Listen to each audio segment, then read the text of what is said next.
Okay, so after all of those scenarios with Yahtzee, I think you're ready. Your mind should be open to the ideas of of binomial probabilities and calculating those. So let's consider a few cases that we talked about with Yahtzee. First of all, let's look at the binomial probability formula here. All right. So we want to have figure out the probability of having R successes in N trials. Right? So hopefully you understand, this is the combination of things. We'll talk about that specifically in a couple of contexts. P equals the probability of success.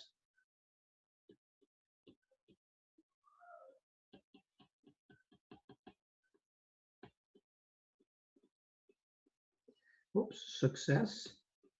Okay, so 1 minus P equals the probability of not succeeding, or the probability of failure. Okay, so let's look at a couple of examples here. From Yahtzee, let's find out what is the probability of rolling all ones. Remember, we roll 5 dice. So if we want the probability of all ones, right? How would this formula work out? Okay, so first of all, we'd have C. We have 5 dice. We want them all to be ones. So it's the combination of 5 things chosen 5 at a time times the probability of success is 1 in 6. And we want that to happen all 5 times.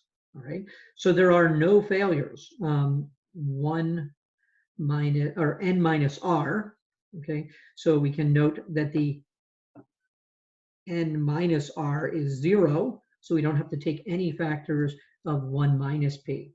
All right, now when you take 5 things, if you have 5 objects and you select all 5 of them, that's 5 factorial over 5 factorial 0 factorial, which we have already determined is 1. All right, so this comes out to be 1 over 6 to the 5th, 7,776 again. So that is our probability. So this is exactly what we had determined when we had found out what the probability of getting a Yahtzee is. So here we are back to that same answer. Okay. The key is there was only one way to get the Yahtzee, and we had to have all successes on every roll, and that's where the binomial probability comes into play. Now, we can also use this formula. Oh, let me just comment. That's the probability of hitting all ones. If we want the probability of a Yahtzee, there's an equal probability of getting all 2s, 3s, 4s, 5s, and 6s. So we would get 6. We have 6 times that probability of getting a Yahtzee in one roll. Now, we had looked at the probability of 3 of a kind. Okay, but let's not do 3 of a kind. Let's do 3. Let's just do 3 1s. We'll consider getting a 1 a success. I think we had worked with 3 2s. All right. So we can't use the formula for here, the binomial probability for getting any 3 of a kind. We have to do a specific one. So what is the probability of getting 3 1s? Well, we would take the combination of 5 things, selected 3 at a time, and 3 of those are successes.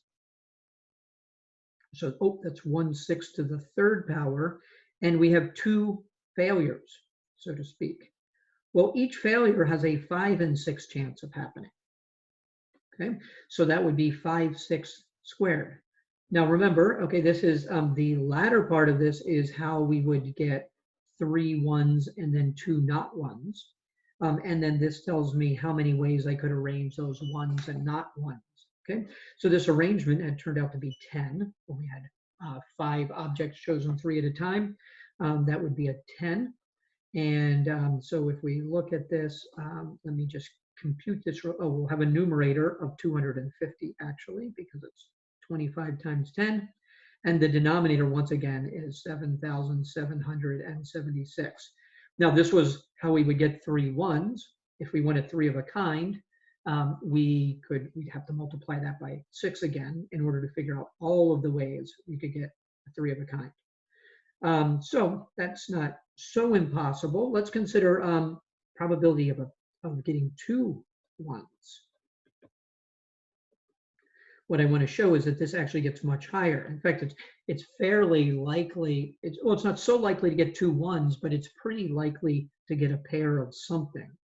So what would we have to do? We'd have to take the combination of 5 dice. We're taking 2 at a time times, and then we would have 1/6 squared because a success is getting a 1, and there's a 1 in 6 chance of that. A failure is a 5 in 6 chance, and we need to get 3 of those. So if we look at that, it's pretty easy to show that if you have 5 objects and you take 2 at a time, that also comes out to be a 10. And then we have an extra factor of 5 in the numerator because we're going to cube the 5.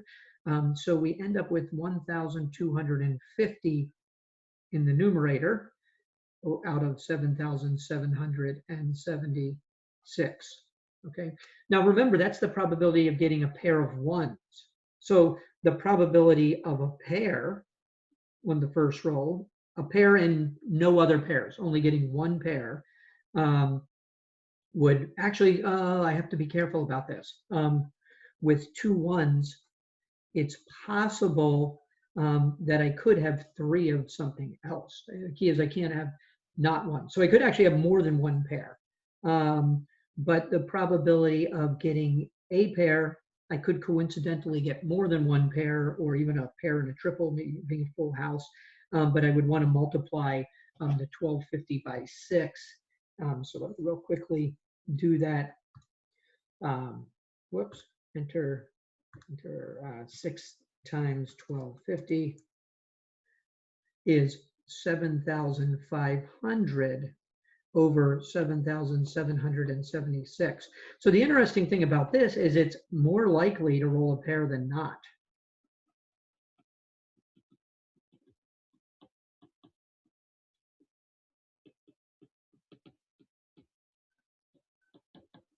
Okay, as long as we don't, this probability is correct as long as we don't exclude the possibility of getting more than just a pair.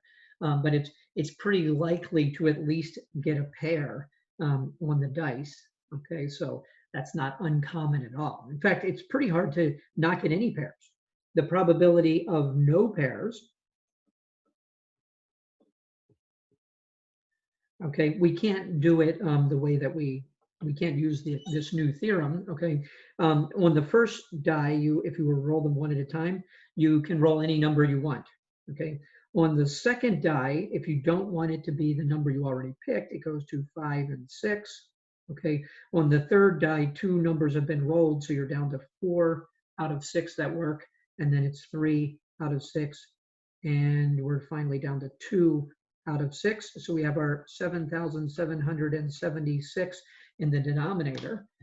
So the numerator looks like, let's see real quickly, 6 times 5 times 4, that's 6 factorial in the numerator. So let me just calculate that in my calculator. Okay, so 6 math probability factorial. Okay, so 720, okay, that's less than 1 in 10. Okay, so we have a much higher probability of rolling some sort of pair or something even more than a pair, rather than, I guess I would exclude triples though, the way I figured this out. So we have a much higher probability of at least 2 of the dice being the same than 2 of the dice not being the same. Right? Now we can extend this further out. You can do things like, let's just say that, we'll pick a generic name, John makes 70% of his free throws. Okay, he gets fouled, okay, and this is later in the game, and he gets 3 throws. 3 tries at making free throws. Okay, we could figure out what are the chances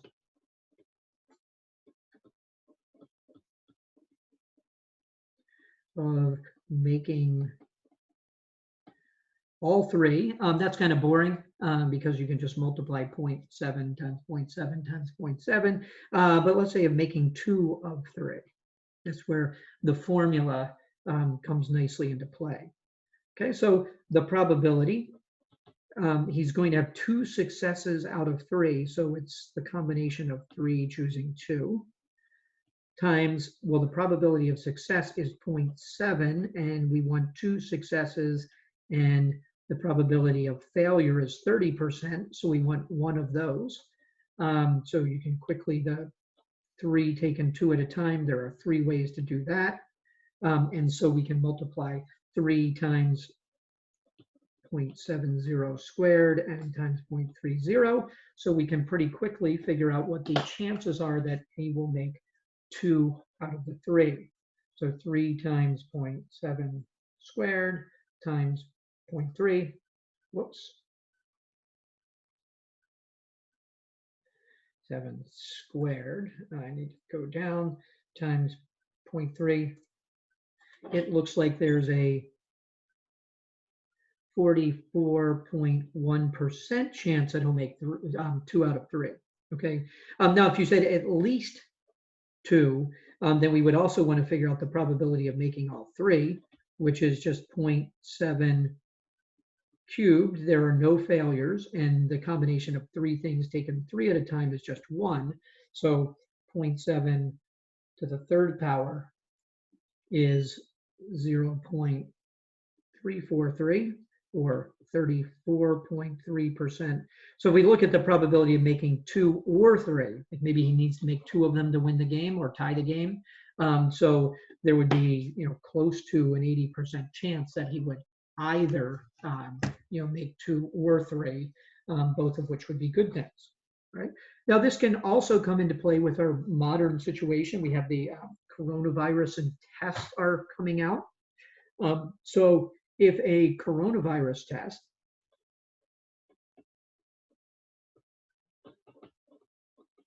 is 95% accurate,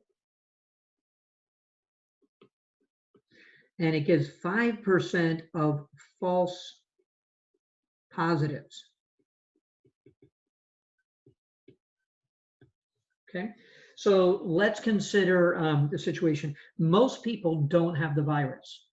So when we look at its large numbers of people in New Jersey have the virus, but out of the 9 million people in New Jersey, it's almost no one who has it. Now, in the testing scenario, we usually only test people who have fevers and or showing symptoms and whose doctors recommend that they take the test. So right now, a large number of tests come up as positive. But if we went to general testing, like let's say when the school reopens, we decide that we're going to test at random just to try to catch people who might be sick, okay? Because there's going to be a problem here. Let's assume that everyone is not sick.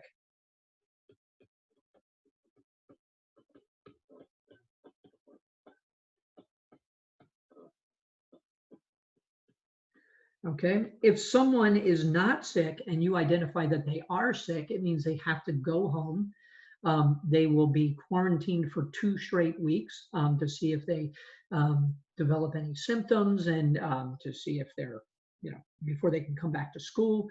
Possibly all of their family will be quarantined with them. So the stakes are pretty high. If we get this wrong, somebody is going to be highly inconvenienced. Okay, so let's figure out if we test 10 people, what is the probability